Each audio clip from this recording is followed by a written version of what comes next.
ओम शांति। आइए आज हम 29 अप्रैल की मुरली सुनते हैं। कल 28 अप्रैल की मुरली में हमें अव्यक्त मुरली थी। हमें बाबा ने उसमें याद और सेवा दोनों का बैलेंस बना करके चलने के लिए बताया।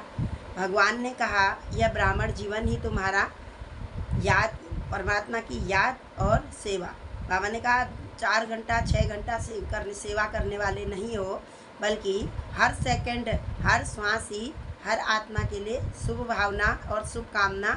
बाबा ने कहा तुम्हें हमेशा याद में रहना है और हर एक आत्मा को मेरा सत्य परिचय देना है। बाबा ने कहा कर्मयोगी बन करके रहना है। जिस प्रकार से शरीर और आत्मा दोनों का बैलेंस है, शरीर है, शरीर के ही द्वारा आत्मा इस शरीर के ही द्वारा इस शरीर को चलाती है, और शरीर भी जरूरी है और आत्मा भी जरूरी है। इसी तरह बाबा ने कहा स्व उन्नति से विश्व उन्नति। पहले अपना उन्नति करनी है, उसके बाद दूसरों को भी उन्नति की ओर ले जाना है। यानी कि सतयुगी दुनिया बहुत नज़दीक है, राम राज्य आने ही वाला है। तो बाबा ने कहा हर एक आत्मा को राम राज्य में आने के लिए सबको परमात्मा का सत्य परिचय देना है और रावण को मारने की सबको युक्ति बतानी है। रावण हमारे ही अंदर बैठा हुआ है और बुराइयों का प्रतीक रावण है। तो बाबा ने कहा इन पर जीत पा लेंगे तो राम राज्य शीघ्र ही आ जाएगा। ये कल हमें अव्यक्त मुरली में हमारे परमपिता परमात्मा ने हमें बताया। तो आज हम 29 अप्रैल की मुरली सुनते हैं। आज की मुरली है 29/4/2024 प्रातः मुरली। ओम शांति। बाप दादा मधुबन। बाबा कह रहे हैं मीठे बच्चे, यह सच्चा सत्य का संग है। इस समय हमें सत्य परमपिता परमात्मा का साथ मिला हुआ है। ऊपर चढ़ने का तुम अभी सत्य पाप के संग में आए हो। भगवान के साथ में हम इस समय मिलन हो रहा है, भगवान से हम मिल रहे हैं। बाबा कहते हैं तुम इस समय न कलयुग में हो और न सतयुग में हो, बल्कि बीज संगम पर हो। तो इसलिए इस समय हमें सत्य का परिचय मिल रहा है, इसलिए झूठ के संग में कभी नहीं जाना। भगवान ने कहा मेरा सत्य संग मिला हुआ है, तो अब झूठ के संग में नहीं जाना है।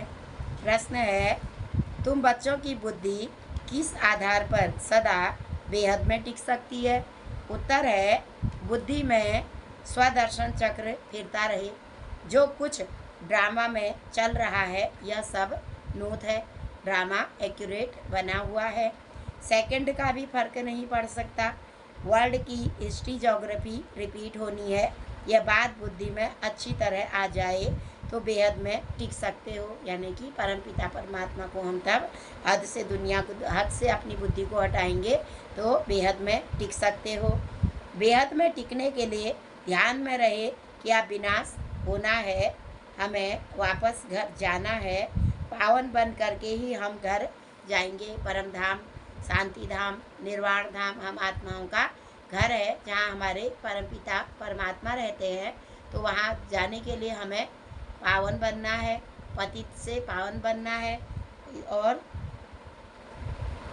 बाबा ने कहा विनाश बहुत ही नज़दीक है, इसलिए अपने को पावन बनाना है।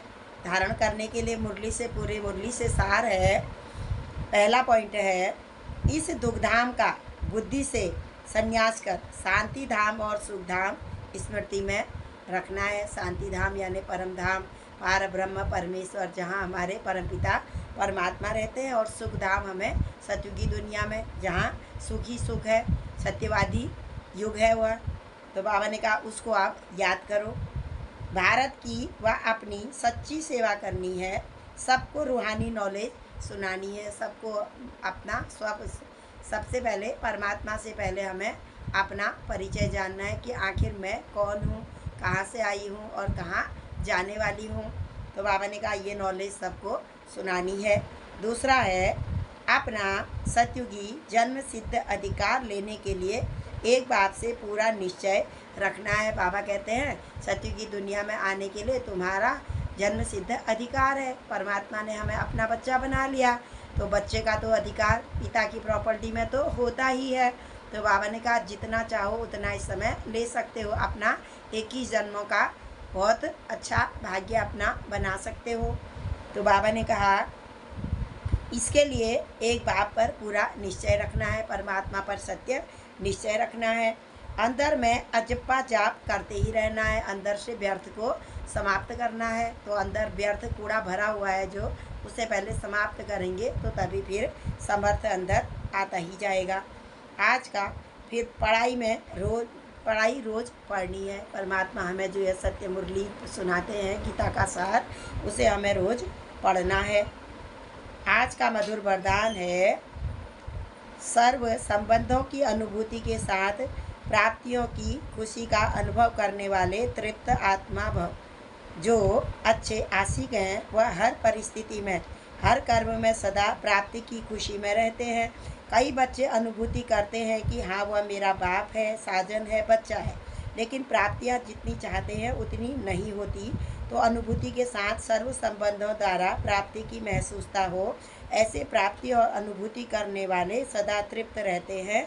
उन्हें कोई भी चीज़ की अपर्याप्ति नहीं लगती, जहाँ प्राप्ति है वहाँ तृप्ति जरूर है। स्लोगन है निमित्त बनो तो सेवा की सफलता का शेयर मिल जाएगा। निमित्त बनो तो सेवा की सफलता का शेयर मिल जाएगा। अच्छा, ओम शांति, ओम शांति, ओम शांति।